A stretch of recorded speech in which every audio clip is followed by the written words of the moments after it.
Josué, chapitre 21, du verset 43 au verset 45.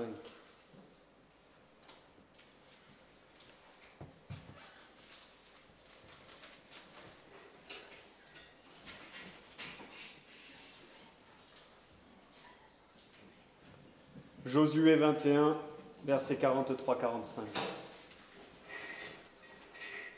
C'est ainsi que l'Éternel donna à Israël tout le pays qu'il avait juré de donner à leurs pères. Ils en prirent possession et s'y établirent. L'Éternel leur accorda du repos tout alentour, comme il l'avait juré à leurs pères.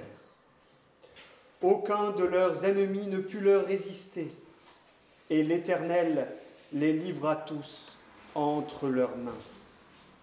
De toutes les bonnes paroles que l'Éternel avait dites à la maison d'Israël, aucune ne resta sans effet, toutes s'accomplirent. Amen.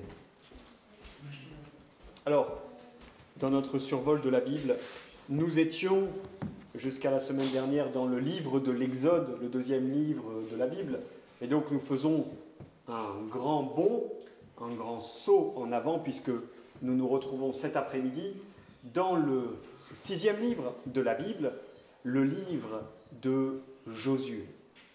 Alors, évidemment, entre le dernier texte sur lequel nous avons médité, l'alliance entre Dieu et Israël au Sinaï, et le texte que nous méditons cet après-midi, il s'est donc passé du temps et beaucoup de choses, évidemment, entre ces deux événements. Et alors, laissez-moi vous faire, à la suite de ce saut dans le temps, un bref résumé de ce que vous avez loupé. Premièrement, donc, on avait laissé Israël délivré de l'Égypte grâce à Moïse au pied du Sinaï, au moment où Israël reçoit la loi et l'alliance de Dieu. Eh bien, il vous faut savoir qu'après cela, à cause de son incrédulité, toute la génération qui était sortie d'Égypte avec Moïse va périr dans le désert.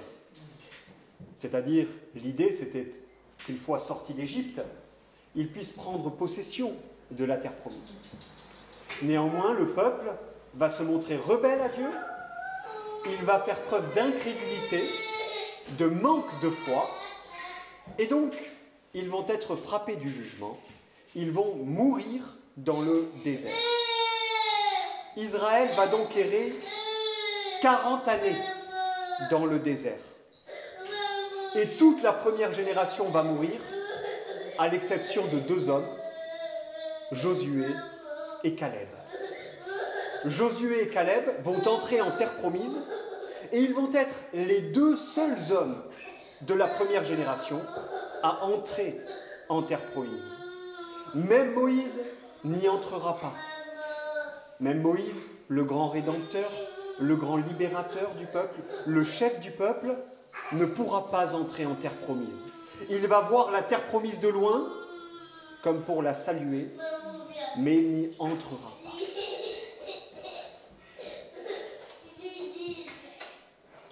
C'est d'ailleurs ce que nous relate le livre des Nombres, le sujet principal du livre des Nombres. C'est la fin de la première génération et le début de la nouvelle génération. Josué va devenir le nouveau chef du peuple. Il va remplacer, pour ainsi dire, Moïse. Et c'est lui qui va conduire la nouvelle génération dans la terre promise pour qu'elle puisse la conquérir. Et alors le livre de Josué nous raconte la conquête de la terre promise. Alors conquête, on ne s'en rend pas forcément compte lorsqu'on lit le livre de Josué tout d'une traite, ou qu'on le lit en lecture suivie, mais c'est une conquête qui a pris plusieurs années. Il a fallu plusieurs années pour que le peuple parvienne à prendre possession de la terre promise. Et alors le texte que nous méditons, Josué 21, versets 43 à 45, ce texte nous relate l'accomplissement de toutes les promesses que Dieu avait faites à Israël. Ce texte est un texte splendide, n'est-ce pas? Il nous dit que tout ce que l'Éternel avait annoncé à Israël et aux patriarches a trouvé son accomplissement au moment de la conquête. Et il y a trois promesses bien particulières, trois éléments qui nous sont, qui sont mis en exergue dans ce texte. Premièrement, au verset 43, « C'est ainsi que l'Éternel donna à Israël tout le pays qu'il avait juré de donner à leur père. Ils en prirent possession et s'y établirent. » La première promesse qui est accomplie pour le peuple, après la conquête de Canaan, la conquête de la terre promise, c'est évidemment cette promesse d'une terre que Dieu avait d'abord faite à Abraham et dont Israël était l'héritier, étant descendant d'Abraham par la chair, biologiquement, mais surtout par la foi. Israël possède enfin le pays promis par Dieu à Abraham. Et vous vous souvenez, à l'époque, la promesse de ce pays, elle sert un but bien particulier pour Dieu. Le pays n'est pas une fin en soi. Dieu ne promet pas à Abraham un morceau de terre au Moyen-Orient comme une fin en soi. En fait, ce pays est censé être, pour le peuple, une image du ciel que Dieu promet à son peuple. Il faut toujours se souvenir de ça. La terre promise, Canaan, n'est pas une fin en soi. Elle est un type, une image du ciel, ce ciel que Dieu promet à son peuple, à ceux qui ont la foi en lui. Israël a pendant longtemps été un étranger et un voyageur. Mais la promesse trouve enfin son accomplissement. Enfin, ils prennent possession de leur pays, après que les patriarches aient erré comme des voyageurs, après l'esclavage en Égypte, après l'errance en guise de punition dans le désert, après de multiples rebondissements dans les conquêtes, Israël enfin possède le pays que Dieu a promis à Abraham, leur père et notre père. Eh bien, il en va de même pour nous, chers frères. Soyez persuadés, ce texte en est la preuve, ce texte en est un gage. Vous posséderez le ciel à la fin de votre pèlerinage. Peu importe les péripéties par lesquelles vous passez durant le temps de votre pèlerinage. Et les péripéties ont été nombreuses pour les patriarches et pour Israël. Mais in fine, la promesse de Dieu s'accomplit. Pour vous tous qui croyez, vous posséderez le ciel à la fin de votre pèlerinage, à la fin de votre vie sur la terre. Luc, chapitre 12, verset 32,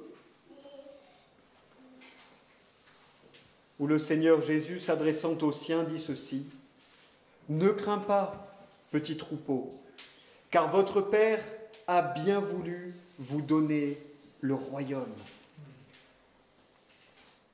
Ne crains pas, petit troupeau, parce que votre Père a bien voulu vous donner le royaume.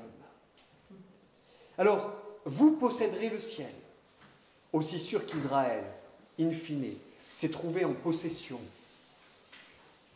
de Canaan. Et rien n'a pu empêcher cela. Ni les ennemis extérieurs du peuple et l'Égypte, ni même l'ennemi intérieur et le péché du peuple, avec leur rébellion, leur incrédulité. Finalement, le peuple a fini par hériter la promesse de la terre de Canaan. Mais en attendant, vous devez vivre comme de vrais pèlerins. Et vous devez éviter de reproduire, bien sûr, les péchés de la première génération du peuple, qui a péri dans le désert. Et comme on l'a vu ce matin, dans notre méditation sur Jonas, le fait que toute la première génération ait péri dans le désert ne signifie pas que toute la première génération était composée d'incrédules, de gens qui n'avaient pas la foi, qui n'étaient pas sauvés. Non, tout ce que ça veut dire, c'est que le peuple a péri sous le jugement paternel de Dieu, dans le désert, à cause du péché de certains. Je vous exhorte donc cet après-midi à vivre comme de vrais pèlerins, en évitant le péché et les péchés commis par la première génération. Qu'est-ce que ça veut dire, vivre comme un pèlerin? Alors j'ai noté 3 points pour rendre plus accessible ce plan qui peut, de prime abord, paraître très compliqué. Vivre comme un pèlerin ici-bas, qu'est-ce que ça veut dire? Premièrement, ça veut dire vivre par la foi. C'est ce grand texte qu'on trouve dans le livre du prophète Habacuc, n'est-ce pas, au chapitre 2, au verset 4, texte qui est repris à plusieurs reprises dans le Nouveau Testament, où il est dit « Voici son âme s'est enflée, elle n'est pas droite en lui, mais le juste vivra par sa foi. » Le juste vivra par la foi. La première génération du peuple n'a pas pu entrer dans la terre promise à cause d'un acte d'incrédulité. C'est une erreur fondamentale dans la vie des pèlerins, des voyageurs que nous sommes sur la terre, que de ne pas vivre par la foi. Nous devons vivre par la foi. Qu'est-ce que ça veut dire, vivre par la foi? Ça veut dire vivre en ayant confiance dans le Christ comme notre Sauveur. Ça veut dire vivre en se reposant et se fondant sur la parole de Dieu et sur ses promesses. Peu importe si l'on entend des sons de cloche contraires, peu importe même le témoignage des sens. C'est toute la foi d'Abraham qui est louée parce qu'il a cru la promesse de Dieu alors que ses sens lui disaient le contraire. Tu ne pourras pas enfanter. Tu es vieux, ta femme est vieille et stérile. Mais Abraham a vaincu parce qu'il a marché par la foi, parce qu'il n'a pas prêté garde à ce que disaient ses sens, mais qu'il s'est reposé uniquement sur la parole et les promesses de Dieu. Alors laissez de côté le témoignage de vos sens lorsqu'il vous paraît contraire aux promesses de Dieu. Laissez de côté l'avis des autres lorsqu'ils vous diront que c'est impossible ou que c'est faux. Et fondez-vous, reposez-vous sur la parole et sur les promesses de Dieu. En faisant cela, vous éviterez le péché d'incrédulité commis par la première génération, celle qui a péri dans le désert. Deuxièmement, vivre comme un pèlerin, ça veut dire vivre en faisant passer votre âme et le bien de votre âme avant votre corps et le bien de votre corps. Saint Pierre nous exhorte, n'est-ce pas, à prendre garde à ces convoitises charnelles qui font la guerre à notre âme. L'âme, vous le savez, c'est la partie la plus noble de votre être. C'est cet homme invisible qui se trouve à l'intérieur du corps, capable de raison, de volonté. C'est l'âme qui porte particulièrement l'image de Dieu, que ce soit l'image morale ou alors une image plus structurelle, n'est-ce pas, avec les facultés de l'âme. Et c'est elle, l'âme, qui rentrera au ciel à votre mort. Le corps, lui, devra attendre le jour du jugement. L'âme, elle doit être nourrie, elle doit être chérie par la bonne parole de Dieu.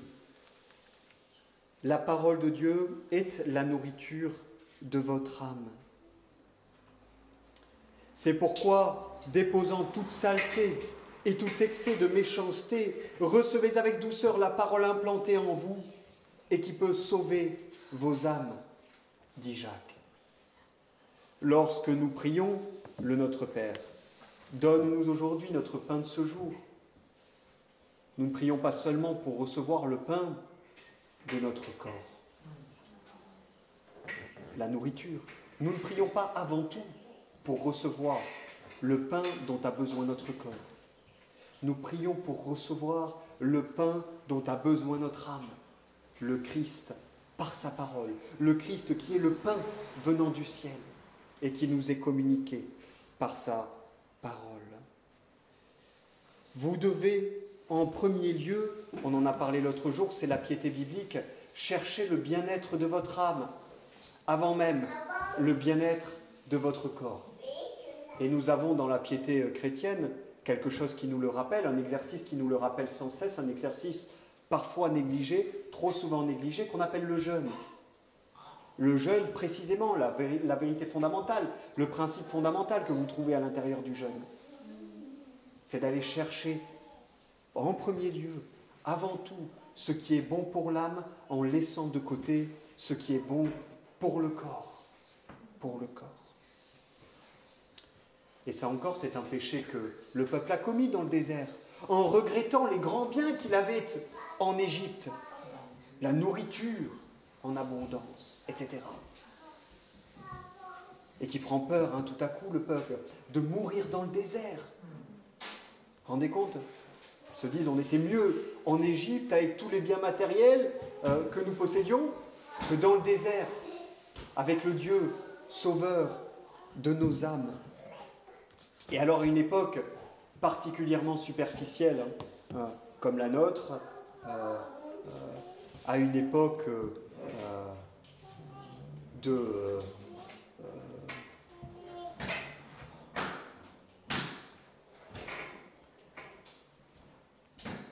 psychose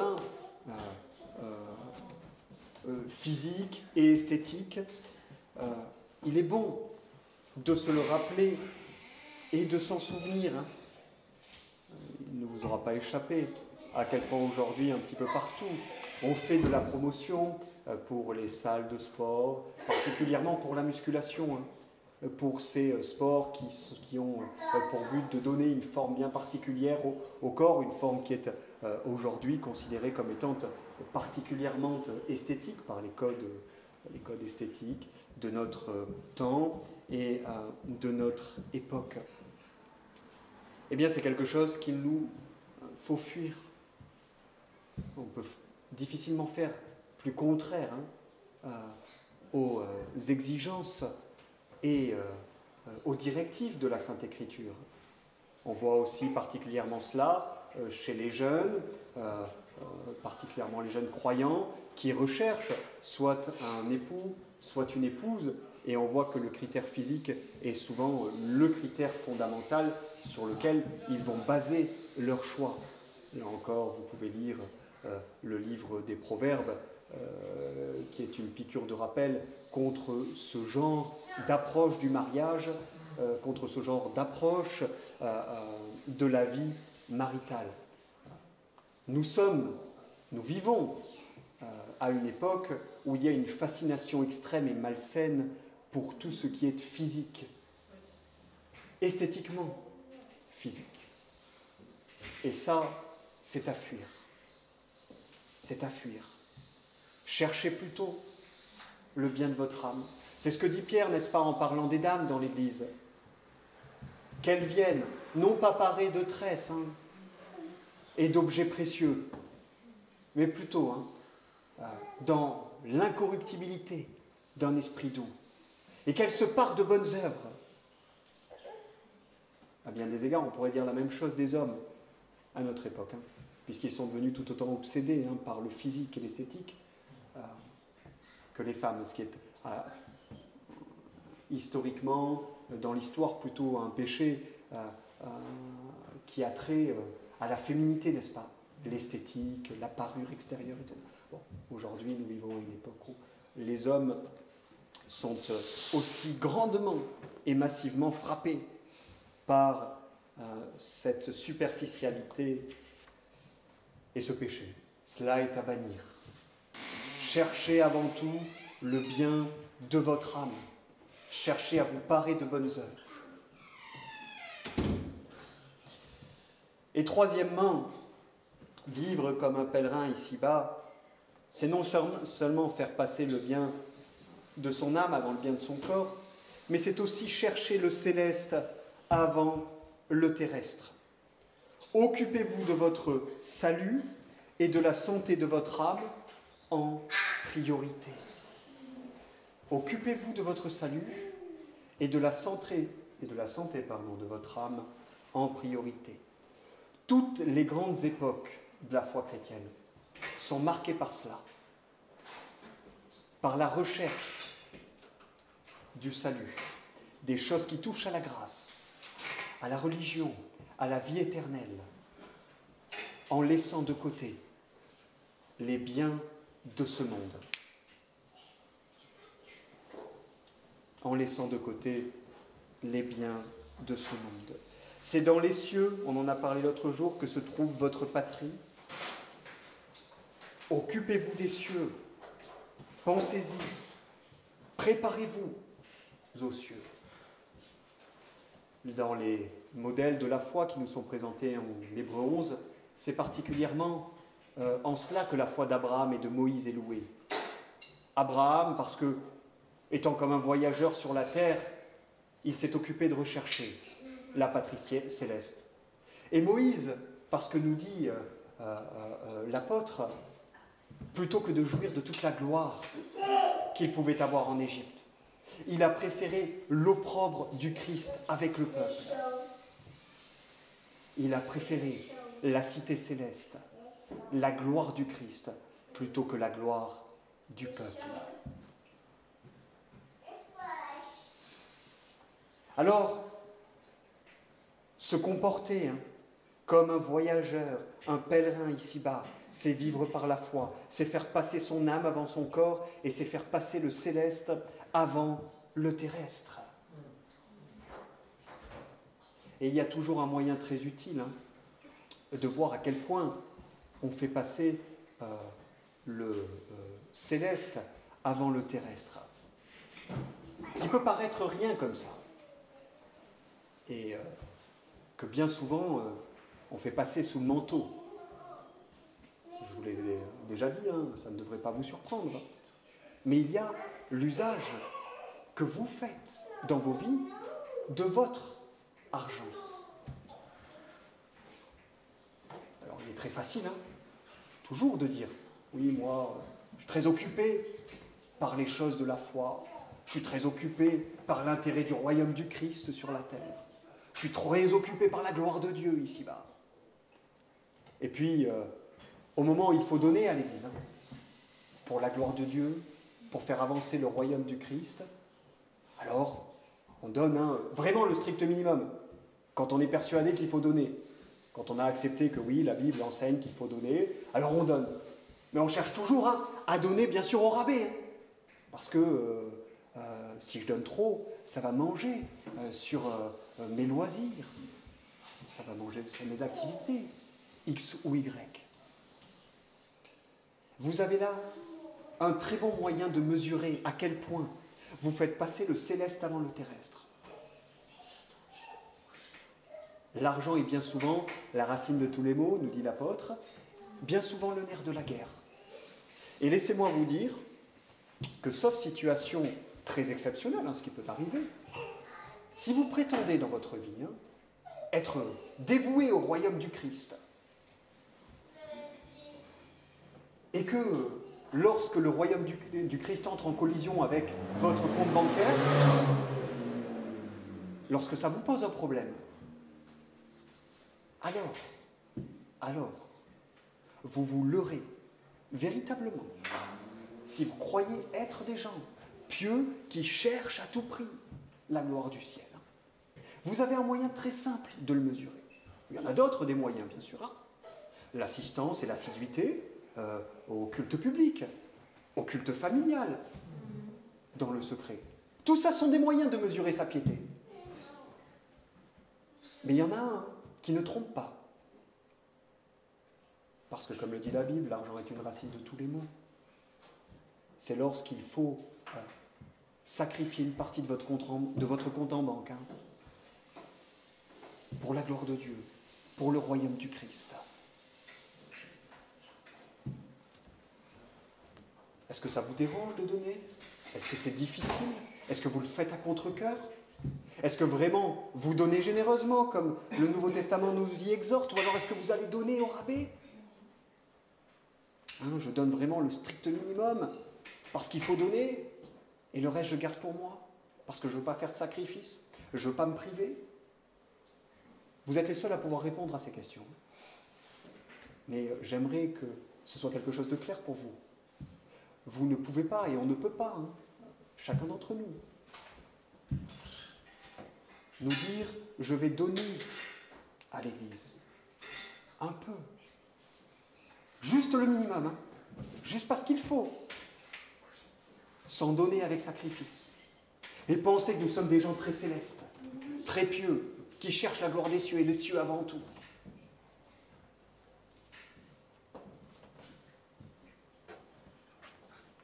Là où est ton trésor sera ton cœur, là où est ton cœur se trouve ton trésor. Et le fait que bien souvent nos cœurs ont du mal à décrocher de nos comptes bancaires quand il s'agit de donner pour la gloire du Christ, c'est quelque chose qui très certainement doit attirer notre attention. Quoi qu'il en soit, si vous vivez par la foi, si vous faites passer votre âme avant votre corps, si vous cherchez la gloire des cieux avant ce qui est terrestre, alors vous marcherez comme de vrais pèlerins. Alors, vous ferez bien. Alors finalement, vous ferez ce que le Nouveau Testament exige de vous. Et tout cela, vivre par la foi, faire passer son âme avant son corps, chercher le céleste avant le terrestre, tout cela exigera de votre part des sacrifices. Tout cela sera difficile. Mais c'est la marche que dépeint le Nouveau Testament. Alors c'est la première promesse qui est accomplie, la promesse d'une terre. Au verset 44, nous trouvons la deuxième promesse. L'Éternel leur accorda du repos tout alentour comme il l'avait juré à leur père.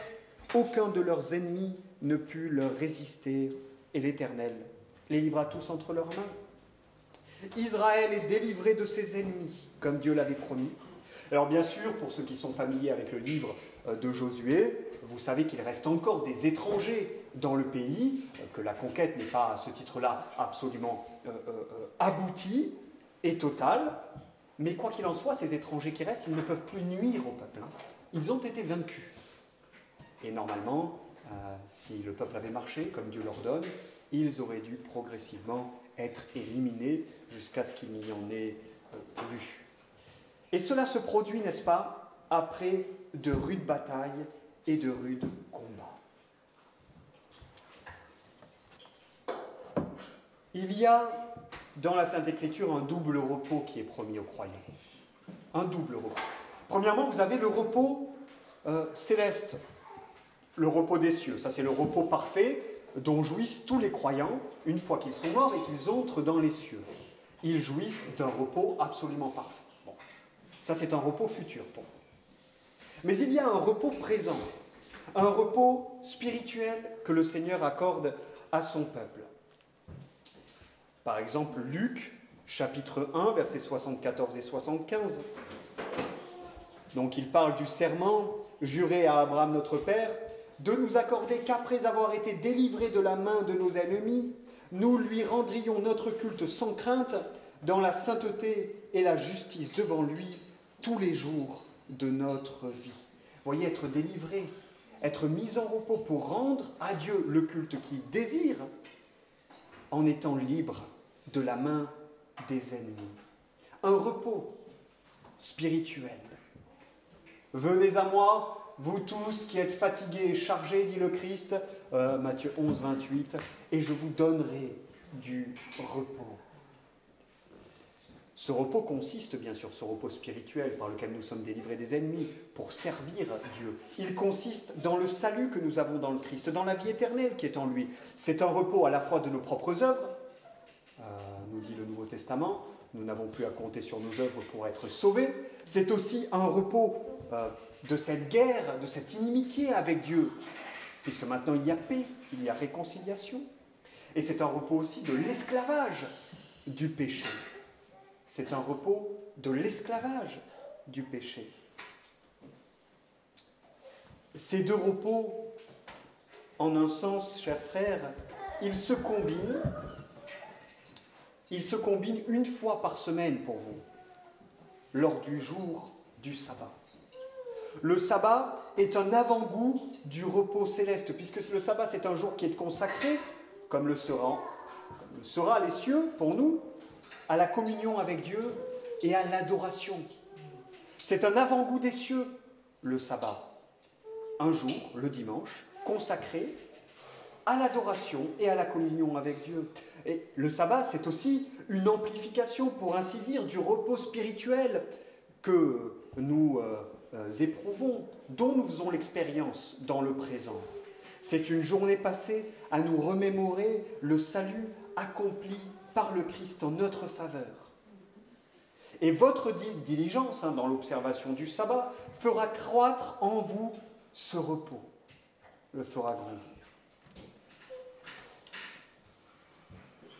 Néanmoins, retenez une chose que ce texte nous rappelle. Premièrement, qu'il n'y a pas de paix avec les ennemis que le Seigneur a vaincus pour nous. Que ce soit les armées des ténèbres ou le péché dont ils triomphent en nous.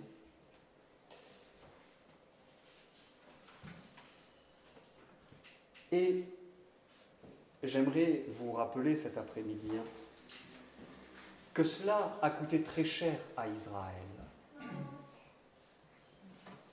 De chercher la paix avec les ennemis que Dieu avait placés sous leurs pieds, c'est ce qui a coûté à Israël sa tranquillité et sa jouissance des promesses, sa pleine jouissance des promesses. Les ennemis vaincus par le Christ pour vous ne peuvent vous nuire que si volontairement vous vous y asservissez de nouveau. Et c'est ce que va faire Israël dans la suite des temps. Il va volontairement s'asservir à ses ennemis que Dieu avait pourtant vaincus pour eux. La victoire sur les ennemis, elle est pour vous tant que vous vivez par la foi. Et cette victoire, elle est une partie de votre repos. Une partie de votre repos, c'est d'être délivré de vos ennemis pour servir le Dieu vivant et vrai. Ce repos est donc pour vous, dès à présent si vous vivez par la foi, avant de jouir dans l'éternité à venir de ce repos céleste définitif. Enfin, le verset 45, de toutes les bonnes paroles que l'Éternel avait dites à la maison d'Israël, aucune ne resta sans effet, toutes s'accomplirent.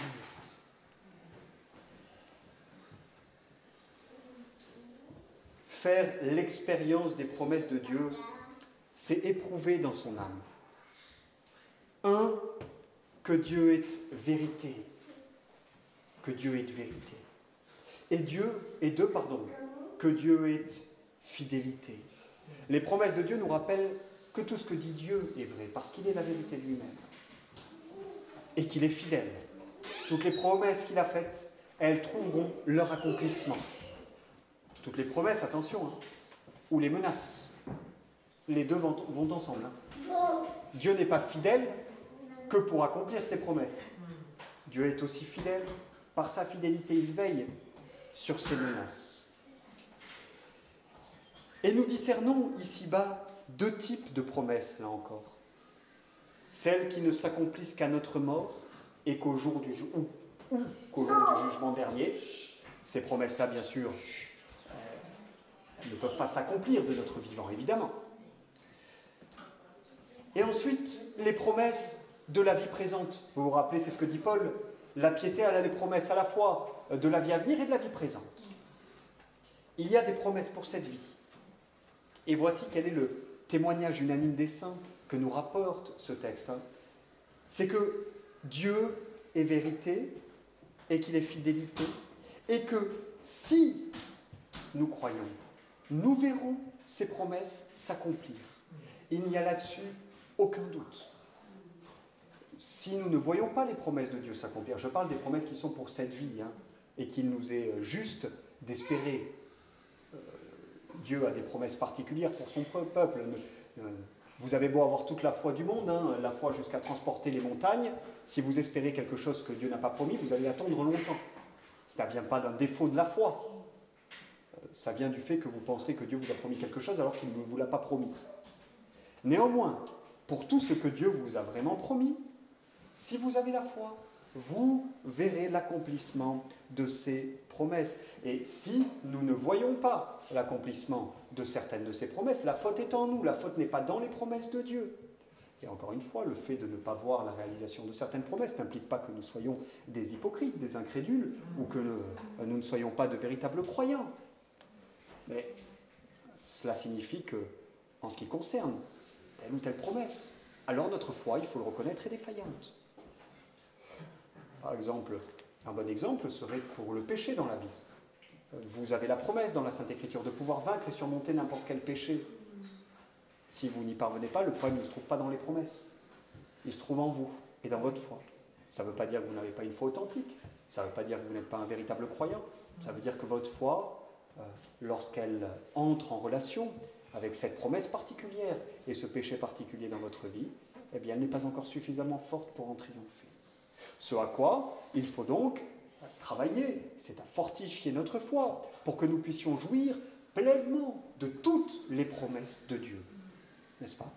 Et comment est-ce qu'on fortifie sa foi? Les moyens de grâce, le culte public, la parole, lue, chantée, prêchée, la prière et les sacrements.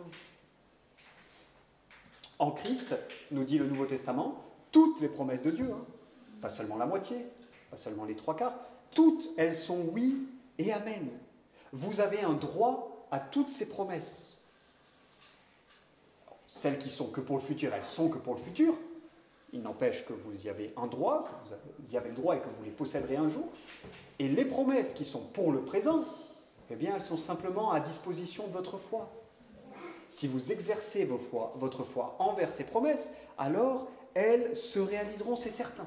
C'est pas peut-être, c'est pas il y a de grandes choses, c'est certain. Parce que la foi ne peut pas être défaite, jamais. Saisissez donc ces promesses par la foi et vous verrez combien Dieu est vrai et fidèle. Vous vous souvenez de ce que Jésus dit, si tu crois, tu verras la gloire de Dieu. L'un de nos problèmes souvent dans la vie, c'est qu'on voudrait voir la gloire de Dieu pour croire. Et Jésus lui dit l'inverse.